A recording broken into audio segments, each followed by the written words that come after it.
just a quick trigger warning. This episode will be touching on sexual trauma. So if there's something that you don't really want to listen to right now, maybe don't listen to this episode. But if you're fine, then you can continue listening.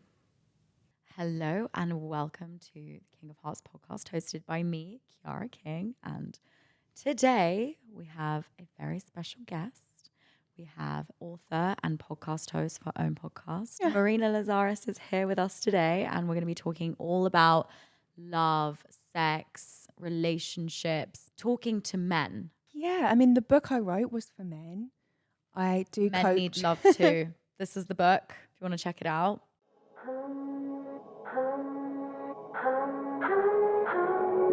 If you love me, let me fly away. Maybe I'll come back to you. Maybe I won't. Men and women, more women to help them get out of their masculinity and to drop more into their feminine. I have that issue. Yeah. I'm a bit masculine. How do you define that? As in, like, I work a lot. I'm very active and I'm less passive in my lifestyle. Like, I won't self-care as much as I should, and I won't sit back. Like, before, I used to like pay for my exes. I used to like buy them gifts all the time, whereas now I'm learning to kind of receive more. But I find it quite hard because I want to please the other person. Like, I want them to like me, so I'm like doing everything I can in my power for them to like me. So there's an element of self-betrayal. Maybe. Yeah. Where do you think that comes from? I don't know. I guess like my always wanting to make my parents happy by going above and beyond, like with my grades at school. So, and if they weren't like perfect, then I was not good enough. Like if 90% in homework it was not enough, you know. I had to be like the best of the best. So that I'm not enough, right? He's running. Oh, massively. Even now. Doesn't help with social media, you know, when like everything is externally validating you. Yeah. And so it's reprogramming your subconscious so that you are enough. I am enough now, right? Yeah. And yeah, that balance between giving and receiving is actually a really hard one. And I know from being a giver myself. Oh, yeah. And being very similar, like the little good girl. Yeah. At home. The perfectionist. And then you have to play that role, right? So then stepping out of that role. Yeah. And saying, okay, it's okay for me to receive. But often it's linked to your relationships with your mum and your dad. Yeah. And you're healing with that, right? So yeah, I'd say so. Like my relationship with my parents are really good. But I'd say my relationship with my dad is definitely more difficult because my parents split when I was 5. So my dad got girlfriends, but I was so attached to my dad. So I felt betrayed by my dad constantly when I was growing up because he had, you know, new girlfriends and stuff. Yeah. So I felt because he was with another girlfriend, I wasn't good enough for my dad's full attention. Yep. That makes sense. That's a big one when you have to work for your parents' love and then you repeat that pattern. Like I had to work for my mum's love or I had to work for my dad's love. And then now in relationships, I want that feeling because I'm trying to repair it. Mm-hmm. So if I don't have to work hard for someone's love, then I'm not so interested. Yeah, that's actually a problem in my life. Yeah.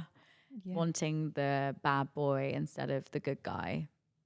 And then when the good guy comes around and gives you all the love that you could possibly want in your life, you're just not feeling it as much as the dickhead because you're not working for it, because it's not a challenge. It's just given to you unconditionally. Yeah. So then it's like recentering and getting to that place. Yeah. Where you're not attracted to them. As soon as they make you work hard for love. Like I've actually, I was in a 13-year relationship. I went 13 years. 13 years. I went through a divorce. And wow. When?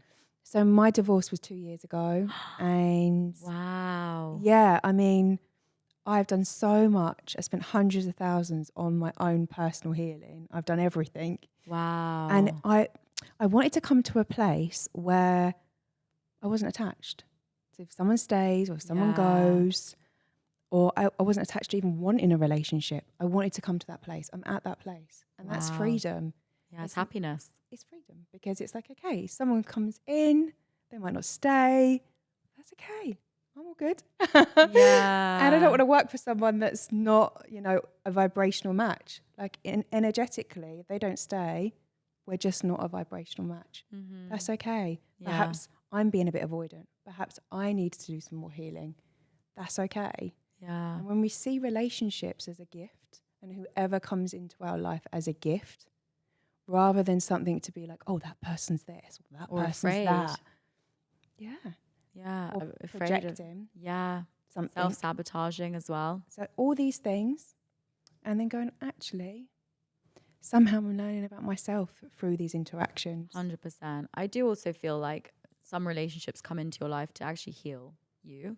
Yeah. Like my relationship with my ex, I definitely feel like my ex before him completely broke my heart. Like, it was very much like I was very anxious and he was very avoidant. Yeah. So it was super toxic, but super up and down, super like high and low, push and pull. Like, and I was so obsessed with him because he never gave me what I wanted, really. So you're always like, I was always chasing and fighting and working to get him.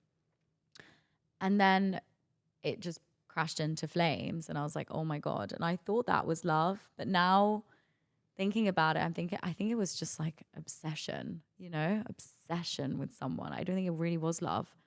But then with my, current ex-boyfriend, we just broke up like a month and a half ago.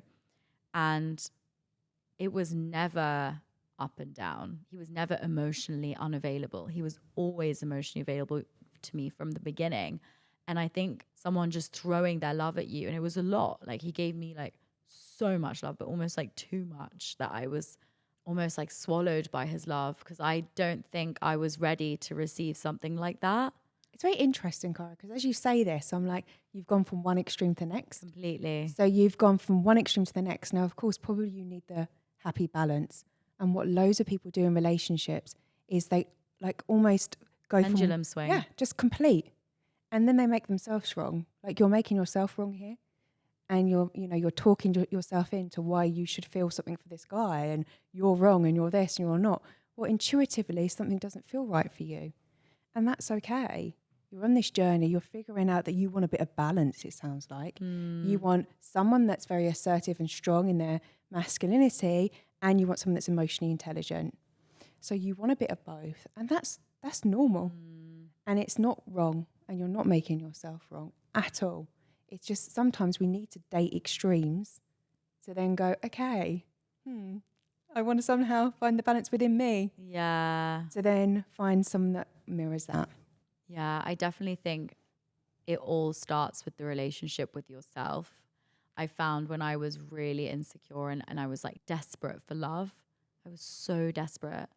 That's when I attracted my toxic ex, because I was operating at such a like desperate vibration, and then he comes in and kind of is also insecure in his own self. Yeah. So you two insecure people coming together and just like pushing and pulling each other away, it's just never going to work out. I think now, obviously, I need to learn to love myself more. That's definitely been like a massive issue for me, is feeling that I'm good enough, because I think deep down, I feel like I don't deserve to be loved. I think, it's an interesting one, because you learn love through relationships. Yeah. So you don't learn love by sitting in a room by yourself. Yeah. And there's this kind of false narrative fed by the self-help world that you need to love yourself more. And it's very shaming, because at the end of the day, if you're brought up in a family where there's a love deficit, it's not you being desperate. It's because someone gives you a little bit of attention. You're like, oh my God, they've been nice to me. They're making sure I get home okay. And you haven't got that from your family of origin, which I didn't as well. And you're like, oh my gosh. And you like grab it. Whereas if it's normal for you, you're like, oh, okay, that's fine. You're used to that. So there's an element of, okay, through these relationships, we repair and we learn about ourselves. Massively. I've learned so much about myself in my past relationship, and what I want and don't want, and what feels right and what doesn't feel right. But also, yeah, my relationship with myself, there's a lot of things that I still need to work on. I definitely have some insecurities still there. And I feel like it's never going to end, really. I feel like the healing journey is never going to end. It's always going to continue. You're never going to be fully healed because we're human beings. And like another thing is like I made mistakes in that relationship. I make mistakes in all my relationships. And I have this idea of like I need to be the perfect partner, but no one's perfect. No, we're humans. That's the whole thing. We're human beings. Yeah. We're not AI robots. And actually that concept of the fairy tale and the element of people playing these roles and people being perfect is young, naive, like first fantasy relationship. Really, all of us are guilty of something. All of us have got flaws. Yeah, massively. And when you can show someone that and be real and be authentic and be like, God, I was in a relationship and I wanted to cheat. And oh my God, when you can be real, someone will actually love you for all of you, your light and your dark. I think that was another issue with my past relationship. It was all light. Yeah. And I never got to see his darkness because he was too scared to show me. And I was too scared to show my darkness to him. But then you don't have a proper relationship because neither of you really know each other then. Because I feel like there is so much beauty also in the darkness of someone. Yeah. It's attractive. It's how more than the light even. Well, it's how you build a deeper connection, right? Yeah. So if you haven't seen someone being angry, if you haven't seen someone crying, if they haven't been able to sit with your tears and just sit there with you, there's another layer of intimacy that you haven't got to. It's super intimate. So you're just on that shallow level of just almost positivity, if you like, where really you can't connect more deeply with someone. No. So it's almost like being in the fucking mode. Yeah. And, then you get bored and go on to the next one. Yeah, but I think it's really hard for guys to open up that shadow side for sure in relationships. Like I found it really hard to open up my ex's shadow, even the ex before that, because maybe there's this fear of vulnerability for men to show that. I guess weaker, but it's not weaker, but they feel weaker by showing the darkness of themselves. It's very interesting because you're a very, you were saying that this is something you're working on. That nice part of you and the people pleasing part. So you seems to have attracted partners at the same. So the more you step into your authenticity, the more that you're like, actually, no, I'm not okay and I'm a bit angry, or I just need to cry right now. The more you do it, true, you can encourage somebody else to do it. Yeah. Because they see you doing it. And you'll have to kind of almost lead the way and then mirror you. And every relationship is a mirror. And like, no matter how much he can say, oh my God, I hate you so much. You're a bitch. You're this or that. Or if I tell him, oh my God, you're a piece of shit. You're this or that. It's almost like putting a mirror in front of your face and just shouting at yourself. Like there are so many similarities in when you do enter relationships with what you're going through at the moment. And I realized when we were breaking up, it was like, we opened up to each other a lot about like the dark sides of ourselves, and we realized, oh my God, we're so much more similar than we thought. Like he'd gone through some things when he was younger. It was the same as what I'd gone through, but we never spoke about it because he, I guess, was scared to lose me. And I was also scared of not being accepted for who I was and that fear of rejection. And like, this is another issue. Like when I enter my next relationship, I'm really worried. I've had like quite a lot of sexual trauma and I'm really scared that in my next relationship, I don't know if I'll be able to be with someone who's like amazing and this and that, because that amazing man, that like high value man is not going to love me because I'm, I guess, like damaged, or like I'm not perfect enough for him. And he's going to want someone who's more like, I don't know, Mother Teresa or whatever. So this is again like the media stereotypes. Yeah. And it actually is making my blood boil. Yeah. Because I'm like, oh my gosh. Like, number one, high value man. Who the fuck came up with that? Yeah. Because all men have value, all women have value. What? So you drive a Ferrari and, spin your keys around and now you're high value. Yeah. And you look down upon other people. No, you're just playing a role. We're just going to take a pause there and we'll be back after this break. The guy that's going around saying he's high value has probably got more trauma than anyone. That's and true. Has masked it by having material wealth and actually overcompensate and is really deeply insecure. So, you know, that element of this high value man actually makes my skin crawl. Every human being has value just for being and having a soul. Yeah. No one is better than you, ever. And just because you've experienced trauma, I've experienced sexual trauma. Just because you've experienced trauma doesn't mean you're damaged. It means... Yeah, that's how I feel. And I'm like, oh my gosh, you will know yourself more. You will know your yeses and nos more. There's an element of a gift in it, because for me, I knew there's certain things I didn't want to do because I felt that, I don't know, something didn't feel right when that happened to me when I was young. And from that experience, I was like, okay, I don't want to go down this path or that path of all those different things that go on these days, because I know that wouldn't feel right for me. Yeah. So I knew my yeses and nos, and in a way it was a bit of a gift because it stopped me from going down certain paths. Yeah, I think for me, I still am struggling to find it as a gift. And my life coach said to me, she was like, make that pain and turn it into power. Like turn that trauma and make it your power. Even if you tell that person and that they don't accept you for who you are, then they're not meant for you, because the person who really is going to love you for who you are is going to accept you and even love you more for your scars. I mean, it's an interesting one because what I went through didn't come up until after I had my first child. So I didn't even realise it was abuse. Wow. And then I had my first child and it came out. And then I remember at the time... Because your body, like... My body remembers. But your body also covers the trauma until it's time to... Until you're ready. Yeah. Or you've stopped. Yeah, or you forgot it even happened. Yeah. So there's an element of, hey, that wasn't right. That happened and that wasn't actually right. And at the time I was with someone, right? The father of my children. And I remember trying to have that conversation with him and he just couldn't be with it. Wow. And he couldn't connect to it emotionally. And he couldn't, you know, and where does that leave you in the relationship? That's of feeling horrible. Completely alone. Yeah. And not understood. Not understood. And so there's an element of, well, the gift in it is you will be with an emotionally intelligent man.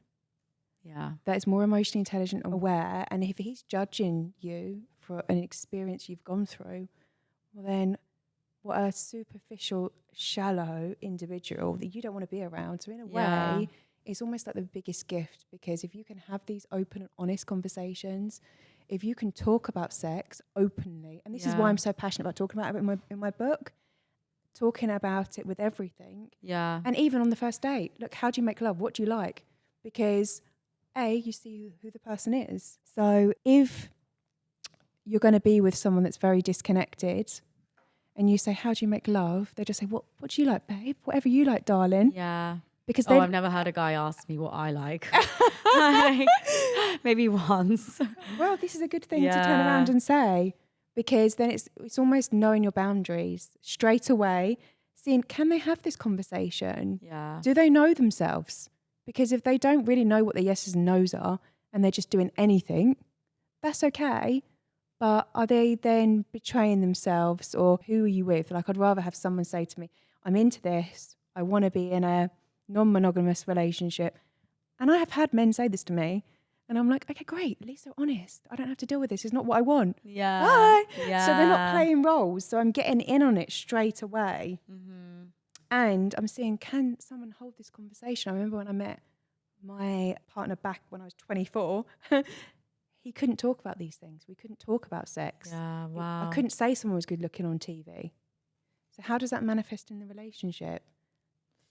It manifests through fear. A lot of fear, yeah. Because it's like, oh my God, I can't even look at a guy. I used to go red. I lost all of my confidence. Wow. And obviously you attract what you fear. So then towards the end, I was like, oh, I'm tempted by every other guy. Yeah. Yeah. I was like, wow. You do attract what you fear. You attract what you fear. And then, you know, because I was so, oh my God, somebody loves me. They're giving me so much attention. Yeah. And I didn't feel worthy of it. But I kept that relationship going for so long because I woke up every morning. I was like, thank you, God, somebody loves me. Yeah. So I Maybe not the right person. Maybe not, but at the same time, at that time, that was probably right. And I appreciated it. And I think appreciation and gratitude, if you're going to stay, do that. And if you can't do that, go. You can't wake up in the morning and go, thank you, and you've got a smile on your face, Yeah. then you're with the wrong person. Yeah. Set them free, because they deserve that. That's true. They deserve someone that appreciates them. I feel like a lot of people also, myself included, stay in relationships longer than we should out of fear of hurting the other person. Yeah, I think that is probably quite common. Yeah. Out of fear of hurting someone, but then you end up hurting yourself. And them. And more. betraying yourself. Yeah. And I think you really don't know until you've had that conversation with someone. Yeah, 100%. And I feel like also when I don't know why I do this. I don't know if it's like a lack of self-love or whatever, but whenever I meet someone, I'm so quick to jump into relationships. And now I don't want to do that anymore. I want to get to know someone, like even on a friendship level. 100%. You know, with my ex, like we slept together pretty much immediately. And we're in a relationship pretty much immediately from day one. No. I mean, the thing is around that, you just don't know who you're sleeping with. So again, I've definitely been there, but there's an element of, again, it's that the underloved element of, okay, I've got a little bit of love. I'm just going to rush in. Yeah. And what happens is you open yourself up to being hurt, because unless you're completely avoidantly attached, you're going to build more oxytocin in your body. You're going to then be more connected to that someone, but it's going to be through sex. So with that dopamine hit, you're not really going to see the person until that wears off. Yeah, I want to see the person for sure. But then I think guys also can be quite like, you know, part of me like feels bad for not like engaging in like physicality with them immediately, because they're like, oh, I've taken you out on like 3 dates or 4 dates. Now you owe it to me. They don't say that, but that's how I feel. That like pressure of like, okay, I need to sleep with them now because they've taken me to like all these nice places. And I don't want to feel that pressure of like, I owe anyone anything. The only thing you owe anyone is your beautiful presence and your grace. Yeah. And it's an honor for them to be in your presence. Yeah. And if it takes you 6 months or if it takes you a year. I'm just not good at setting boundaries for myself. I think. And then there's that fear of like, okay, well now we've gotten to know each other for 6 months to a year. Now I've got to tell them all about like my dark side, and then they won't accept me. So it's like wasting my time and their time. I don't know. I can see what you're saying. And I think, I mean, I was coaching a guy last year that had waited 8 years to sleep with someone. 8 years to sleep with someone. And he's still not even slept with her. And what? And there's men like that out there, right? I mean, he believes in no sex before marriage. Wow. She wasn't ready to marry. And he's the most nicest guy you've ever met. There's men out there, right? Yeah, there are nice guys out there. I do believe you. And as well, I think, if I look at my life and the men that's been in and out of my life the last 4 years, it's been very interesting. But there's an element of the ones I didn't sleep with are still around. So yeah, because once you sleep with them, that's it. They lose interest. Well, again, it's that giving and receiving, isn't it? It's almost that element of when you give too much, you push somebody away subconsciously because they feel guilty to take. Yeah. And there's an element of... It doesn't even have to be in sex. It doesn't have to be in sex. Gifts. It can be in gestures. Mm-hmm. My ex gave me everything. He gave me so much from the beginning, like gifts, flowers, holidays, this and that, and I felt guilty for accepting it because I was like, oh my god, it's just too much and I'm not giving him anything back, and like it just was like I just felt really guilty for receiving all of this stuff. It's just pushing you away in so many ways, and there's that element of, can you see how the healthy balance is needed? So needed. And you don't have to be over giving, you just have to be comfortable within you, right? And the light and the dark, right? And it's almost like, hey, what if the dark is really light? And what if you shifted the perspective on that? Oh no, I've got this dark thing. Well, actually, what if it's all light? And what if it's all beautiful? And what, every dark thing that you think's dark is the beauty within you. Everything, one of them things has made you beautiful.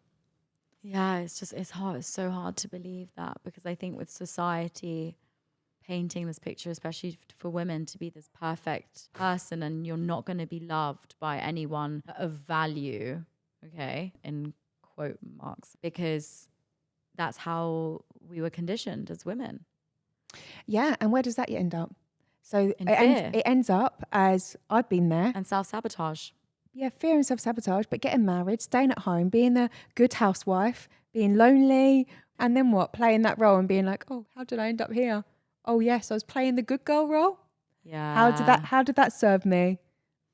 It didn't serve me too good. No. So It served you for 13 years. It served me 13 years, and then in my heart, I'm like, no, that's not success.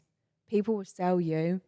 And I done it. I posted pictures on Instagram, look at me and my partner. And maybe perhaps I was Doing it fooling for them. myself as well. Yeah, but they say the most unhappiest couples post the most on social media to overcompensate the fact that they're not happy. Yeah. And like some of my friends who are not I'm not saying that for everyone. I'm sure there are couples that post online like that are actually happy, but I found in my experience when I wasn't happy in my relationships, I would be posting them more to overcompensate for the fact that I wasn't happy.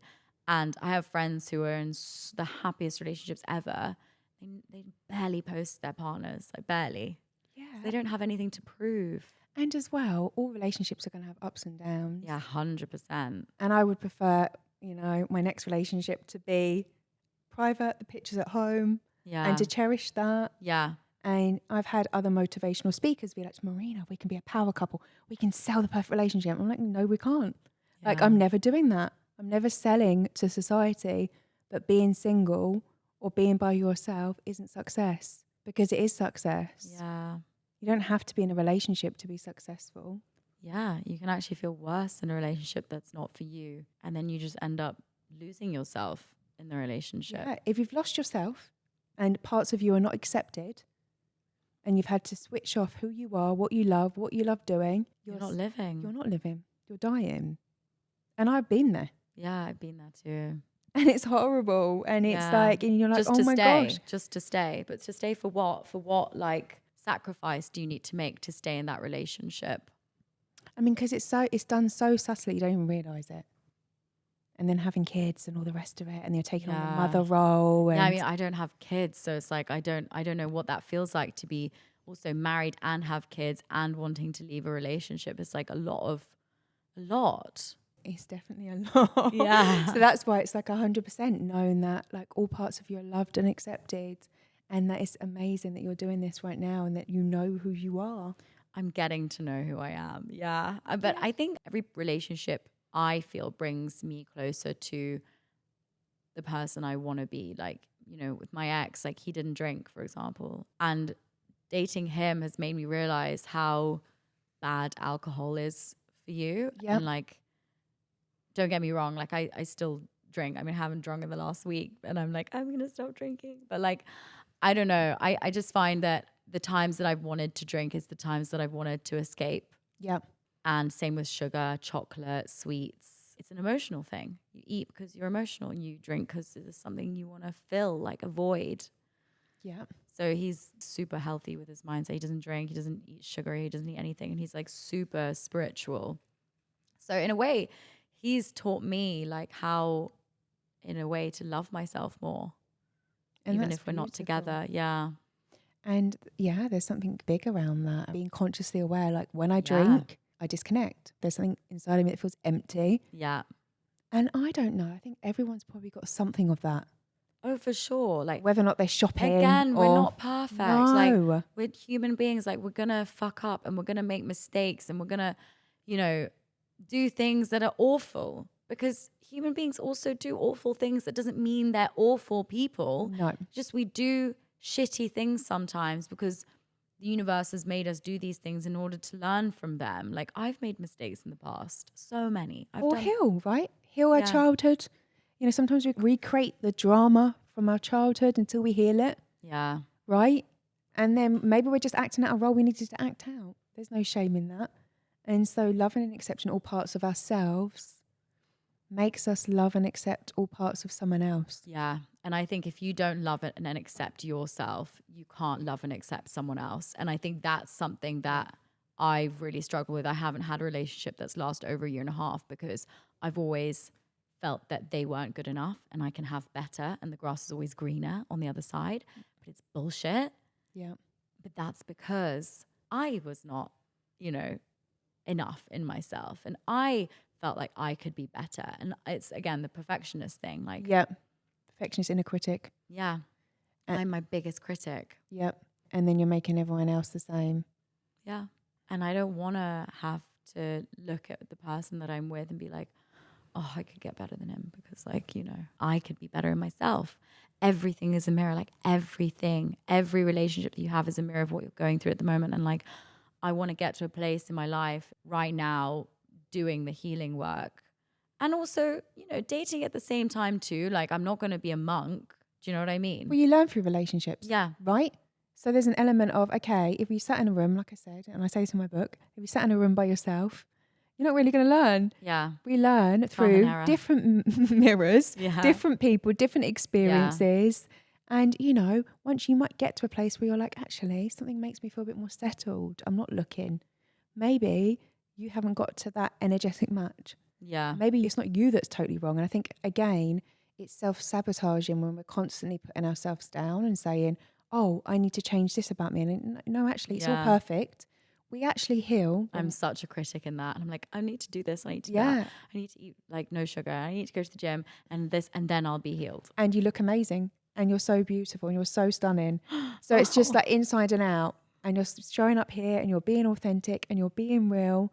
And I just think, wow. And how we heal and integrate.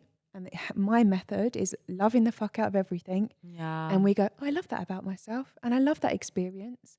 And when you truly love it, really love it, it stops repeating. And the pattern stops repeating. Right. So as we push it away, and yes, we can through coaching go, oh, that's the inner critic, that's the perfectionist one, that's that one, and then you can be kept in all these places for a very long time with different coaches, psychologists, or whatever. But until you go, hey, come with that part of me, I love you, you've kept me safe, thank you very much. Yeah. And until you love all these different parts of you, it just keeps repeating. Yeah, even the dark parts. Like, for example, when I go out and I drink, like, I make mistakes because the dark energy comes out when you drink, right? Like, the devil in you comes out.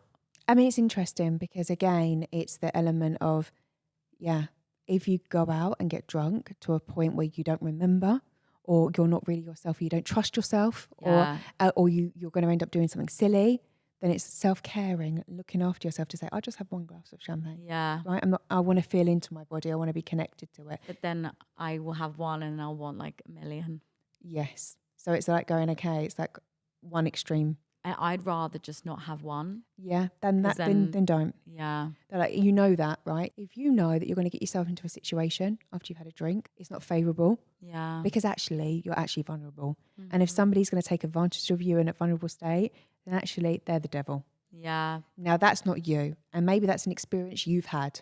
Mm. And again, I want to stick up for you on this and say, well, actually, maybe that's the experience you've had because you were vulnerable as a woman, too much drink, and they shouldn't have taken advantage of you. Yeah, that's true.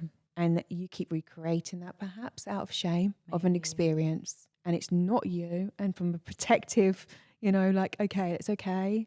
I want to give you a hug. Yeah. I love that part of you. Yeah. And say, like, it's okay. Yeah. I just like, I get scared to go out because I don't trust myself. And I want to be able to trust myself when I go out and not fear going out and like. But maybe it's the energy. I mean, don't forget, if you're looking at clubs and bars, they can be. And I'm super sensitive to energy. Very low vibrational. Very low vibrational people. And, you know, maybe it's bringing your vibrational energy down. Maybe something's telling you, okay, there's other ways to connect. And for me right now, it's not what I want. It's fueled with anxiety of some sort. Yeah. There's been some kind of abuse of self. 100%. And others doing the same around these environments. And it's toxic. And right now, I don't want to be with that because I'm not energetically balanced place to be able to go and be around it. Yeah. And I don't know, you know, since I've gone through different stages, I might go and have a glass of champagne, but I don't really anymore. Because you don't want to. Because I don't really want to. You don't align with that environment. I used to get anxious and nervous when I used to go out and get dressed up and then drink too much. Yeah. Because, I don't know, it was too much centre of attention. And then regret it. I was in that. And I haven't been in that since giving birth to my second. And I had no medication. Wow. And I had her down to the time I visualised it of 7 a.m. at home.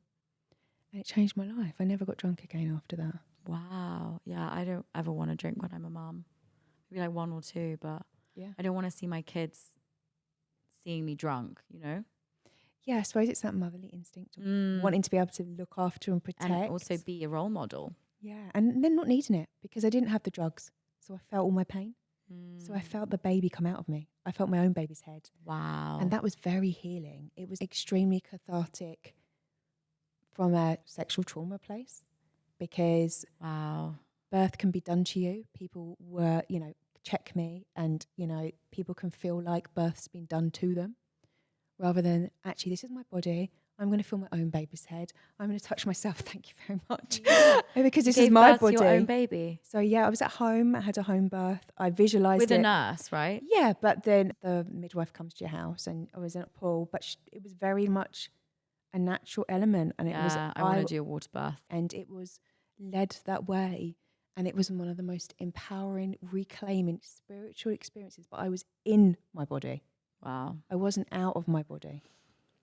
That's crazy. Yeah, I think sometimes when we come back into our body, because I think these days people say, take the drugs, take the ayahuasca, as in the real healing. Never done ayahuasca. Yeah, okay, yeah. So I'm much of a purist. Yeah, and same. The real healing's in your body. And through breath. Yeah. Breath work's amazing. Breath work or however you want to do it. Yeah. Anyway, we need to wrap up. I think we've run over time. But it's been so nice to talk to you and learning about relationships and healing, but also my own self journey. I need to work on that. And I feel like we always need to do more healing and self-care. And then you attract the right partner when you are in a place where you really love yourself. Is there one right partner? And yeah, if the human experience is to grow, as you're saying, we're always growing. And maybe there is someone that can come with you on that journey for a period of time. Yeah. Maybe there isn't. And it's all perfect and imperfect all at once. Yeah. Amazing. So yeah, if you want to go check out Marina's book, Men Need Love Too, check it out. You've also got a podcast. Yes, it's called The School of Love. School of Love. So yeah, thank you so much for coming on. So and I will see you next week. Maybe I won't.